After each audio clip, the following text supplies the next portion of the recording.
நாங்கள் நீதிமன்றத்தின் உத்தரவின் அடிப்படையில் இந்த விசாரணைக்கு வந்து ஆஜரானோம். பார்த்தீங்கன்னா இவங்க மாலதி அவர்கள் குறிப்பிட்டது போல் எவ்வளோ வருமானம் வருது, யார் ஷேர் ஹோல்டரு, எத்தனை சப்ஸ்கிரைபர்ஸு, எதுக்கு வேலைக்கு சேர்ந்தீங்கன்னு இந்த வழக்குக்கும் இதற்கும் சம்பந்தமில்லாத கேள்விகளை இவர்கள் மீண்டும் மீண்டும் கேட்டுக்கொண்டிருக்கிறார்கள். எங்கள் நண்பர்களே, நீங்கள் அத்தனை பேருமே பத்திரிகையாளர் தான். நாங்கள் டெய்லி யூடியூப் சேனலில் நாங்கள் ஷோ பண்ணணும். காலையில் போய் ஷூட்டிங் முடித்தாதான் மாலை 6 மணி அல்லது 7 மணிக்கு நாங்கள் வீடியோவை வெளியிட முடியும். இப்படி ஒவ்வொரு போலீஸ் ஸ்டேஷன்லேயே போய் காலையிலேருந்து சாயங்காலம் வரைக்கும் உட்காந்துக்கிட்டு இருந்தோன்னா நாங்கள் சேனலில் வீடியோ எப்படி வெளியிடுறது? ஸோ இந்த வீடியோவை வெளியிட விடாமல் தடுக்க வேண்டும் என்ற ஒற்றை நோக்கத்துக்காகத்தான் இந்த சென்னை மாநகர ஆணையர் திரு அருண் அவர்கள் இதுபோல் பல்வேறு வழக்குகளில் சவுக்கு மீடியாவில் பணியாற்றுபவர்களையும் என்னையும் சிக்க வைத்து இந்த தீவிர முயற்சிகளில் ஈடுபட்டு கொண்டிருக்கிறார்.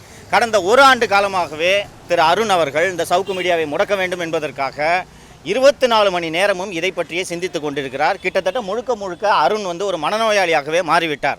அதனால் சைக்கோத்தனமாக பல்வேறு வழக்குகளில் சவுக்கு மீடியாவில் இருக்கிறவங்களை சிக்க வச்சு, அதுவும் இந்த மாதிரி வழக்குகளில் பெரும்பாலான வழக்குகளில் யார் இதில் புகார்தாரராக இருக்கிறார்கள் என்று பார்த்தீர்கள் என்றால் காவல்துறையில் பணியாற்றுபவர்களே புகார்தாரராக இருக்கிறார்கள். இதுபோல சகட்டு மேனிக்கு பொய் வழக்குகளை பதிவு செய்து அந்த வழக்குகளில் விசாரணை என்ற பெயரில் சம்மன் அளித்து இதுபோல் என்னையும் என்னோடு பணியாற்றுபவர்களையும் காவல் நிலையத்திற்கு அழைத்து சம்பந்தமில்லாத கேள்விகளை கேட்டு காலை முதல் மாலை வரை உட்கார வைத்து நமது சேனல் நடக்க விடாமல் முடக்க வேண்டும் என்பதுதான் இவர்களுடைய ஒற்றை நோக்கமாக இருக்கிறது.